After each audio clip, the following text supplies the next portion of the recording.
What is up, Baton Rouge? Welcome back to the Tiger Pride podcast presented by 225 Magazine. Or maybe, did we rename it just the Tiger Podcast for now? Because I don't know how much pride there is. Mark Clements here with you as always with Jarrett Roser from TigerDetails.com. No game to recap this week because LSU did not play because of COVID, and I guess Florida's still not playing because of COVID. But LSU does take on South Carolina this weekend in Tiger Stadium, so that'll be kind of the focus of this week's episode. But we should start with the biggest news. Well, I guess I don't know if it's the biggest news anymore because as of like 8 minutes ago, Jarrett just informed me to go check the Twitters, and LSU is, I guess, self-imposing penalties for football violations. Could be up to 8 scholarships a year for the next 2 years for some of this stuff with Our Lady of the Lake and Odell Beckham slinging cash out after the Natty. So, I mean, again, this is 8 minutes old, so I don't want to get too deep into it quite yet. We'll probably touch on it more next week. But when you first saw this, Jarrett, what was kind of your reaction? And I mean, I know you were saying they kind of want to potentially separating football and basketball violations, which could make this even sort of scarier for other LSU athletics moving forward. But again, still very fresh. But just your initial thoughts when this hit. Yeah, it was just, I mean, kind of an okay, here's some level of clarity mixed with a little bit of an eye roll, because this is obviously dynamics that have been going on for quite some time. And you mentioned, you know, there's different basketball dynamics at play that came that much more to the forefront than any of the football stuff has over the past couple of years. But it's just been an ongoing circumstance, kind of behind the scenes more often than not, and then every once in a while it peeks its head up into the spotlight, and so it seems like we're getting to a point now where there's going to be more clarity in what some of this looks like. And the LSU football self-imposed sanctions, theoretically, and I think LSU hopes, brings some clarity and closure to things on that side. Obviously, we've waited for a while, and it's been a topic recently of whether or not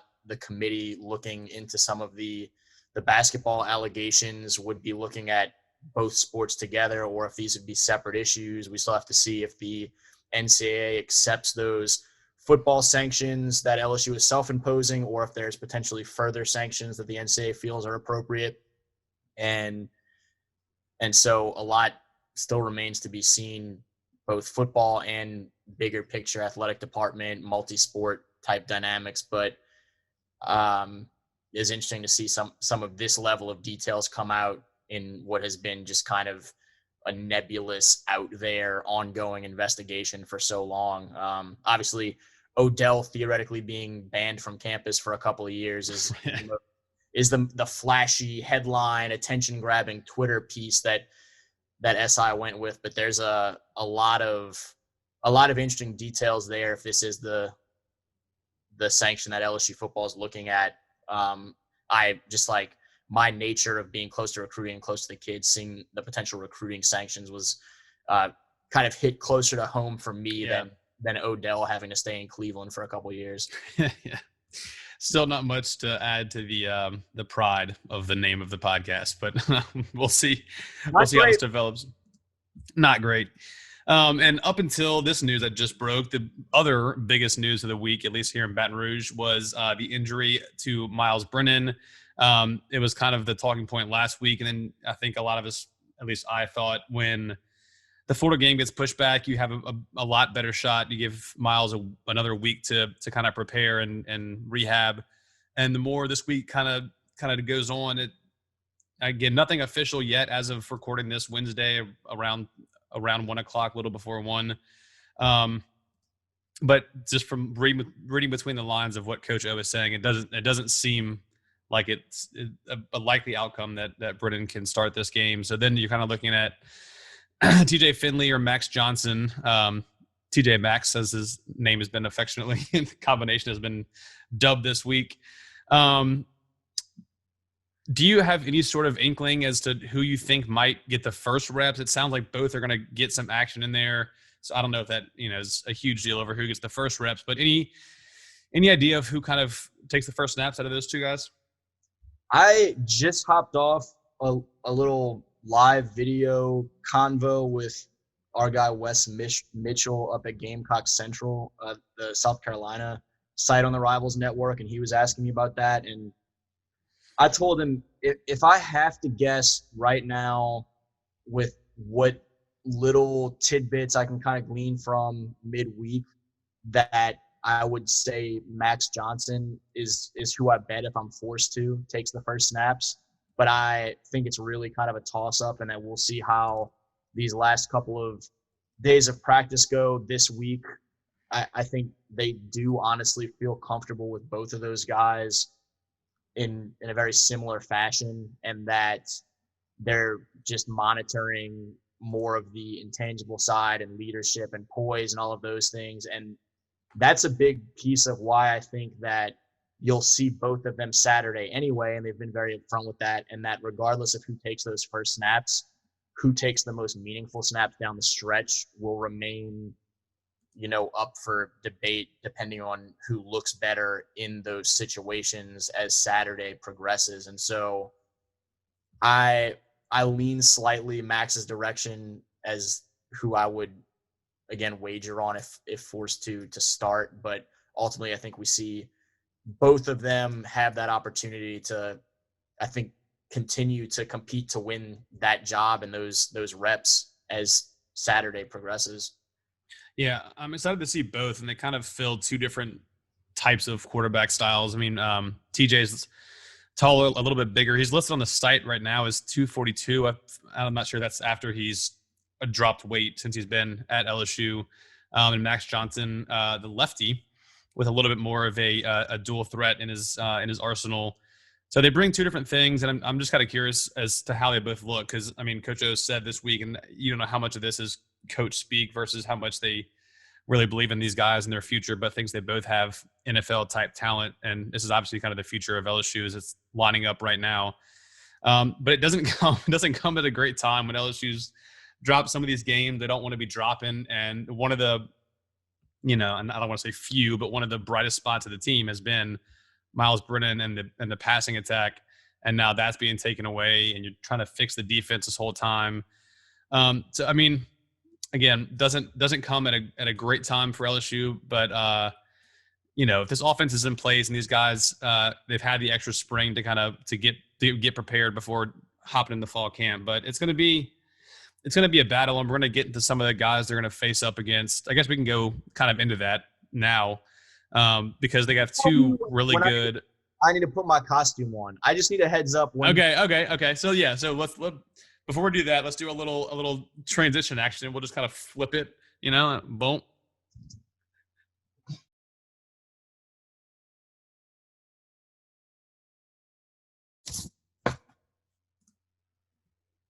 What is this? What is this? All right. So this is admittedly the biggest stretch of any costume thus far, partially because I just didn't really plan ahead, and so I had to go figure out what was in my bedroom closet and pull something out, which brings up a lot of its own questions probably. That's where I was going next, is like, why is this just sitting in there? Look, I told you it's weird in here.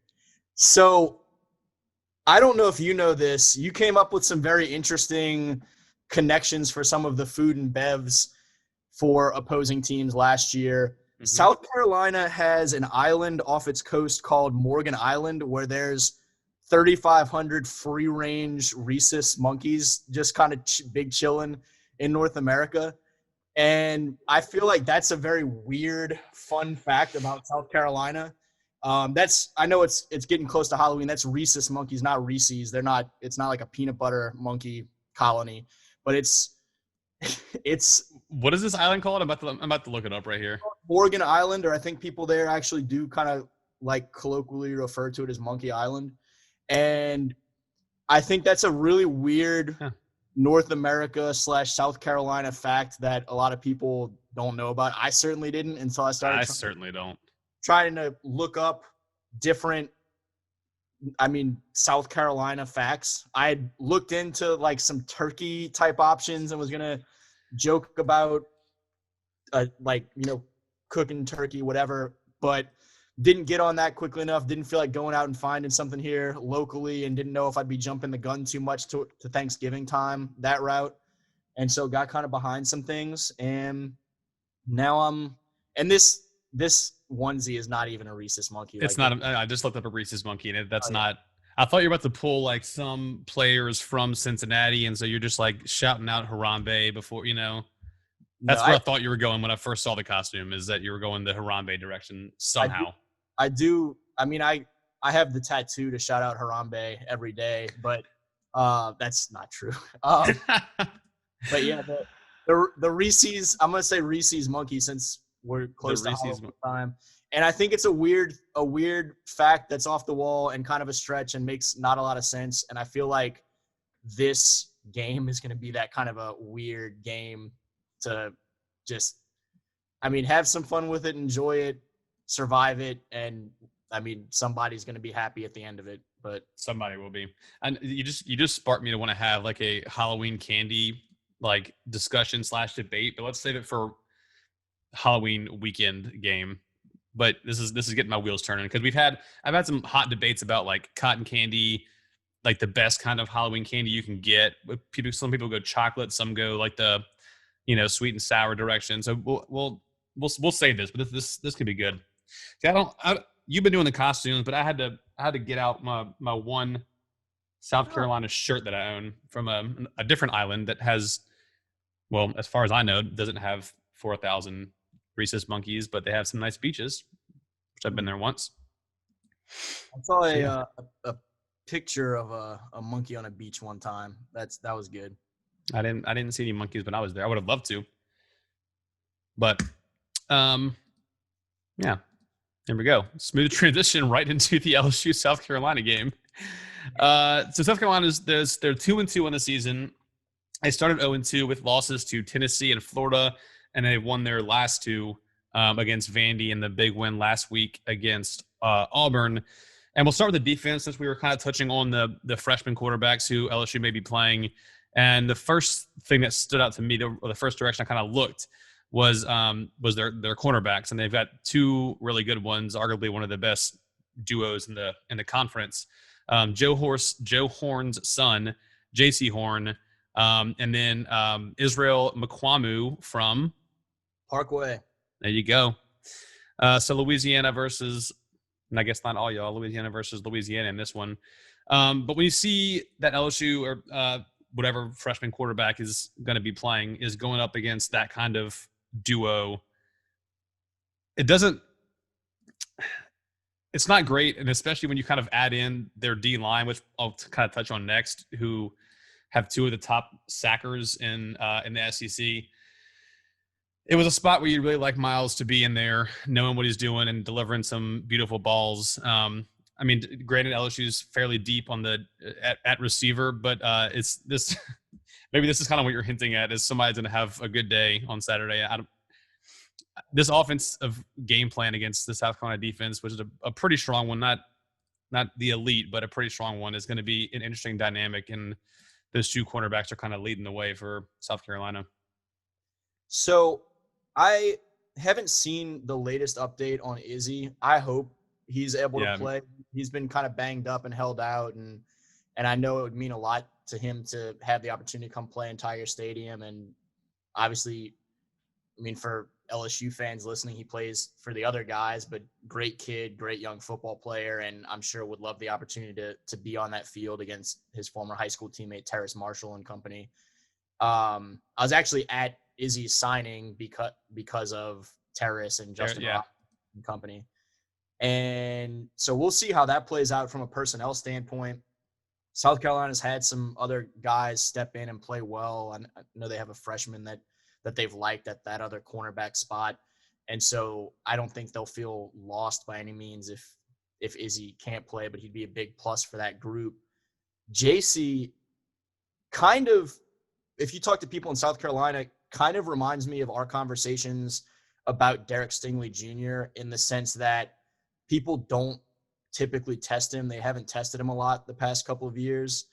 And then for whatever reason, Auburn decided that was the day, and they went at him and they got burnt. And that's kind of how we've looked at Sting throughout his couple of years in purple and gold, and I guess before that at Dunham, is why throw at him? And if you do, it's probably not going to end well. And so he will be an interesting challenge for Terrace Marshall. That's one of the matchups that coming into this week, everyone kind of had their eyes on.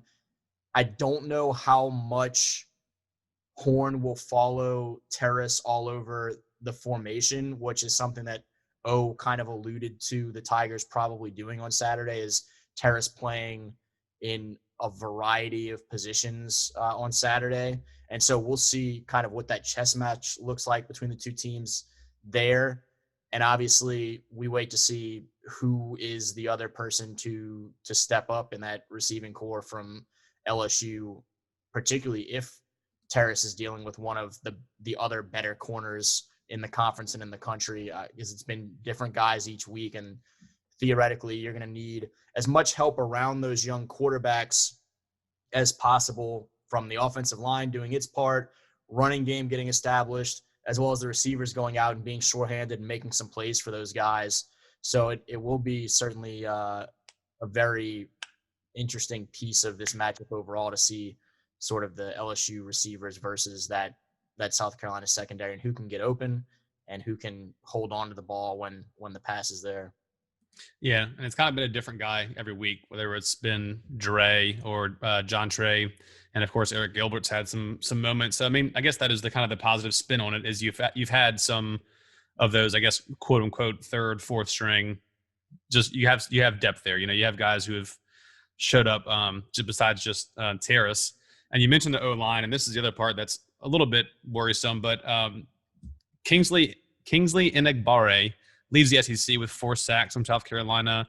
Keir Thomas is tied for third with 3 sacks. And obviously with Will Muschamp kind of running that defense in a way when I get after the quarterback. So I think, like you said, it is going to be pivotal for the O-line to make some plays, make some stops, and give the quarterback some time. And this is also where I kind of, in the same way, lean towards Max starting, because Coach O's touched a couple times on his dual threat ability and can escape the pocket. And if he has that sort of in his back pocket, get him into some spaces that he's comfortable in and could extend plays if he has to, could be good for LSU. I'm curious your thoughts on the run game, and if you've either heard anything or have any idea if that's. It seems like when you have a young quarterback, the default thing to do is to kind of lean towards a run early while the quarterback gets settled. Any sort of idea of who might be taking those first reps, or who you might turn to try to get established early on in the game to help relax Max or TJ? You got to figure somebody out, and that's something that they knew before they realized the extent of Myles' injury was going to linger into these subsequent games. They realize that they have been one of the least productive running teams in the SEC. The only team that is averaging fewer yards per game on the ground than this LSU team is Mississippi State, who really doesn't try to do it. So that's not a great place to be for LSU. No, it's not. Regardless of who's at quarterback, and certainly the necessity for some increased success and increased commitment to that piece of their attack raises that much more when you have first-year guys under center, taking the snaps and shotgun now. So I am not sure what the makeup looks like in terms of reps at that position. I think you still look at Chris Curry as having a chance to potentially lead that group, but that it becomes sort of the hot hand situation. That's been sort of the phrase that we've used for that running back group. And if you could have another standout performance like we've seen to some degree from Ty at times in his career, or the type of game that John Emery had at Vanderbilt, would be huge. They've got to find some way to have more success moving the ball on the ground than what they've had this season, because defenses are only going to get tougher, and they've got to find a way to have some of that balance, particularly now that you don't have a fourth-year junior at quarterback who's throwing for 350, 430 yards on a given Saturday. And yeah, I'm glad you said that, because all three of the mixed bag of starting running backs whether this year or last year, have all had standout games, whether it was Curry last year in the playoff. I mean, Ty's had his moments. That Florida game kind of stand out to me last year. And then obviously John earlier this year. So, I mean, they all have the ability and just, I guess play the hot hand. South Carolina overall has given up an average of 24.5 points per game and 368 yards per game. So while they have some of these, I guess, high number guys, some guys who lead in, sacks and some big name cornerbacks, they are susceptible to putting together some drives. So the opportunity is there. This is really hard if this whole season we've talked about how tough it is to kind of identify how things are going to look on the field. And now you just throw another wrench into that whole thing with a true freshman quarterback. Other side of the ball, LSU is trying to get a lot of their problems fixed, talking about simplifying the defense, and they're going to go against a decent offense, kind of middle of the pack in the SEC, but a team that's going to try to establish the run with Kevin Harris. He's third in the conference with 102 yards per game. Him and Deshaun Fenwick are both kind of big power runners, that's not LSU's numbers numerically per game are pretty high in rush defense, but a lot of that does go back to Mississippi State, who rushed the ball for 9 yards on 4 carries, whatever it was, barely even tried to run. So for a team that, especially I guess 2 weeks ago, we've seen struggle tackling the football and having a lot of missed gap assignments, and runners can run up the middle and break off some big chunk yardage. Does that worry you, having 220 plus pound guys toting the rock against you? Or do you think there's been some things fixed these past 2 weeks? Kind of just your sort of assessment of LSU trying to stop the run against a pretty decent rushing attack. Yeah, I mean, it's been pretty Kevin Harris heavy. Mm-hmm. He's been the clear lead back over Deshaun Fenwick, and Deshaun has rushed for more yards than anyone on LSU's team. And so that kind of gives you an idea of the different dynamics of these two teams thus far this season. And that's worrisome because LSU had some trouble stopping the run last time out. They had some trouble stopping the run early against Vandy before they were able to put some distance to themselves and help the defense by the nature of the game circumstances a little bit more than they were able to up at Mizzou. I have confidence that LSU's defense has improved. I don't know if that's naive or not because they've been bad. They've been really rough so far. Really bad. Season. I left some of the conversations even early last week before the Florida game was postponed, feeling like, and we talked about it some last week, I felt like they were going to take some necessary steps to not necessarily be a great defense right away, but find ways to cut out some of those abysmal blown coverages that give up huge chunks of yards and 7 points all at once. And that if they could figure out that by taking some of those reads off of people's plates and just being a little bit more consistent and forcing people to drive a little bit more than they had, that some of those positive pieces of takeaways and quarterback pressure were there. And so I have optimism that they're going to look better this time out. I don't know if I'm just being naive or not, but that's my forecast, is that they look better. I guess it would be pretty difficult to look worse, but I do think we see some improvement. But the thing is why I think it can improve is because these seems like it's fixable problems. Again, like we talked about it last week, it's not players who just like can't cover or guys who can't get off the players are good. It's the system is what is not working, and they're not picking it up for whatever reason. So if you can find ways to simplify it and get guys in the right spots, I mean it's fixable problems. So moving forward, I think it can improve, as naive as that may sound, and maybe you're just trying to spill some positivity onto some of these guys. But no, I mean, I agree with you. I think it can get better. You've had 2 weeks to kind of look at a lot of the issues, and it's a free bye week and try to fix it. Gamecocks average 162 yards per game on the ground, both as much as it has been Harris leading the way, Fenwick also averages 5.5 yards per carry. So both and Harris averages about 5 per carry. So it's, both of them are getting good averages, even though one's been kind of the lead guy. Going into the pass game, see, we're still talking about it, building off positives, and it's silly for me to. You can't look much worse in the pass defense. Maybe, just maybe, this is the game where LSU's pass defense can kind of have a big game, because I think Colin Hill is a good quarterback, but they really have, after Shi Smith, their next biggest targets are tight end Nick Muse and then Harris. Shi Smith has 34 catches, 347 yards, and 3 touchdowns. After him with 34 catches is Muse, the tight end, with 13. So it's really been kind of a one-man show. And so, in theory, if Stingley's on him for the majority of the game, it should help. And then they have a kind of an abundance of secondary guys, none of which have really shown so far. And so, no, you can't get much worse, but it's hard to picture that this, like what we saw against State or Missouri, these big blown coverages, chunks of yards, happens yet again when they have really one true receiver, not a handful of guys who can beat you. But maybe I'm like you. Maybe I'm just being silly.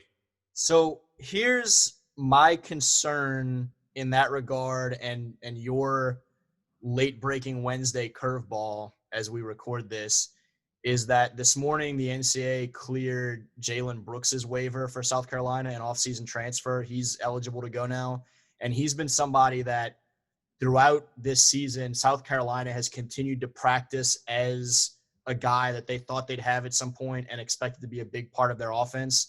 And so now he's ready to go. And South Carolina coach Will Muschamp says Wednesday on the teleconference shortly thereafter that they feel confident that he is legit ready to go and make an impact on Saturday. And he's somebody that they've been very excited about his speed and his intelligence to move him around that offense and be another potential big play weapon for them. And so I think what we've seen from them through 4 games made you feel everything that you just said in terms of Shi Smith needs to be big for them to have success in the passing game. They don't have kind of the variety of weapons in that regard that LSU has. But I'm very interested to see what difference Jalen Brooks can make for this team right off the bat, because they have extremely high regard and high expectations for him and what he can mean for this offense. And they act like they're going to see some of that instantly. It's obviously a much different deal to go out there and practice during the week than it is to be 4 or 5 games deep into an SEC schedule. Mm-hmm. And so we'll see how that plays out in action. But he's a name that I'm very interested to watch this Saturday as kind of an X factor, because he brings a little bit of a different dimension to them than what they've had thus far this season. Well, that's some remarkable timing for that LSU defense, who, at least in Mark's eyes, thought you could have a decent game coming. And again, I think Colin Hill is a good quarterback. He's a transfer from Colorado State, along with offensive coordinator Mike Bobo, which I love that solid last name right there. He's 84 for 134, which I didn't write it down, but I think is like 62-ish%. 842 yards on this season, 4 TDs, 2 INTs. The one thing about him is he's not super mobile guy, so if you can get some pressure on him, which Bo is going to probably try to do, because that's kind of his bread and butter, is loves to get some pressure. Can really use guys like Ali Gay getting after the quarterback and putting some pressure on him, and hopefully limiting the time that Hill has to throw. Well, my next question was, if there was a game for the secondary to get back on track, was it here? Maybe it's not. Maybe it's not quite here. The answer to that question is ultimately every single game at this point needs to be a game where they get back, because it's just been bad. They've got to go the right direction. As long as they're not giving up 40 and 60. Well, we wrote it down last week and read out what the touchdowns were for Missouri. If they're not giving up that consistently, I think LSU has a pretty good shot to win this game, even with a freshman quarterback. But if the defense isn't fixed, and I don't know what to tell you, because that's you can't win, give it up 600 plus yards per game. In history, South Carolina is 2-18 and 1 against LSU. Their last win came 26 years ago in '94. LSU opens as a 6-point favorite. Jarrett, will they break the 26-year streak and get the win over LSU, or do you think the Tigers pull it off at home? Freshman quarterback starting, terrible defense. Yeah. They hadn't beaten Auburn since the 1930s, so this is child's play. 94 is child's play. I mean, yeah. These streaks, I think that you felt good about this game for LSU even as recently as last Friday, and then you see South Carolina manage to beat Auburn, and all of a sudden Baton Rouge goes on Football Alert thinking, maybe not so much, because people here aren't used to losing to South Carolina. They don't play them all that much. It's not like LSU's beating South Carolina every single year the way that would mean if it was an SEC West opponent. But I do think that LSU gets back, I say, on the right foot. We'll see how things then go when they have to go to Auburn. I think they win this game, though, even up the record to 2-2. I think that we're looking at a probably closer game late than what LSU fans would have ever hoped for this South Carolina game to be, and that ultimately somebody's going to have to make some plays, good or bad, to decide it. And I'm going to give credit to the LSU freshman quarterbacks and think that they managed to kind of hold up their end of the deal and give their guys a chance, and that you see somebody on that LSU team, whether it be a Terrace Marshall or an Eric Gilbert or a Stingley or Jacoby Stevens, that somebody's going to come up and make the necessary play to turn the tide or kind of seal things away. Yeah, I mean, I'm going to pick LSU too, and I also agree it's going to be a lot closer than we think. The thing is, like, you know, to me, if Brennan can put up whatever LSU's averaging now and have this offense pretty much cruising with a few bumps here and there, I think the freshman can do not quite the same, but score enough points to get a win. And again, I know we've said this for like 3 weeks now, whatever. It's hard to imagine the defense still being that bad when you've had 2 weeks to fix it, and they've talked about simplifying everything and all that kind of stuff. So I think defense will be a little bit better. That 6-point spread, I think, is about right, maybe, but it might even be closer than that. This may come down to like a final drive situation. If I'm going to put a number on it, I'll say LSU gets the win. I'm going to say like 28-24, something like that. Okay. I think that's kind of in line with where I'm thinking. We've seen some high scoring games, obviously, but I think that's not really the nature of this South Carolina team. They want to run the ball and run the clock and have it be a little bit lower scoring of the game than what we've seen much this season. And I think that's going to be critical for LSU to do as well with this freshman quarterback. But as much as we talk about the running game needing to help the quarterback, the running game needs to help the LSU defense at the same time. We've seen some of these possessions where the LSU offense can't get anything going, and for all the success they have over the course of a game, you suddenly have a quick 3-and-out and punt right back where you couldn't get any yardage on maybe first or second down, and then you have a 3rd and long and punt the ball right back to an opposing team. And so that's something that these running backs can be really helpful for, and that will kind of help bring the score down some as well. So I will say LSU wins. I'll go slightly higher. I might have said the same score as you if you hadn't already said it. So I'll say 31-26 somehow. Something weird. I like it. No, I mean, I was thinking something weird too, more for LSU. Like we've already seen a pick 6 for LSU. They're really good at getting turnovers. As bad as the defense has been, they've forced turnovers. I'm curious if this is not a chance that a big interception, a big fumble recovery, or Stingley doing something on a punt return, something like that can help change the game and help like you said, aid the offense a little bit, get the ball rolling in the right direction. I kind of want to just like go rogue and say this is Stingley's going to take one to the house. So I'll just commit to it. Why not? Maybe I'll throw another weird one out there, possible prediction, and say that 43-year-old Ray Guy hopeful Zach Von Rosenberg with his own southpaw, south foot. I don't know what you say for a punter. Yeah. It's one of those weird spins at a returner. It gets loose, and LSU ends up with maybe not a score off the muff punt, but some sort of great field position inside the 10 or something on one of those, and that helps be a really pivotal play over the course of the game. He's been as consistent as anybody. Dude, I was just about to say maybe outside of like Terrace Marshall, like has he been like the team? I guess MVP is kind of a strong word for a punter, but I mean he's been very consistent. He's been really big. So maybe this is kind of they talk about Heisman moments. This is maybe his Ray Guy moment to help swing things back the right way for LSU with a big play in this one. Does he have any friends his age?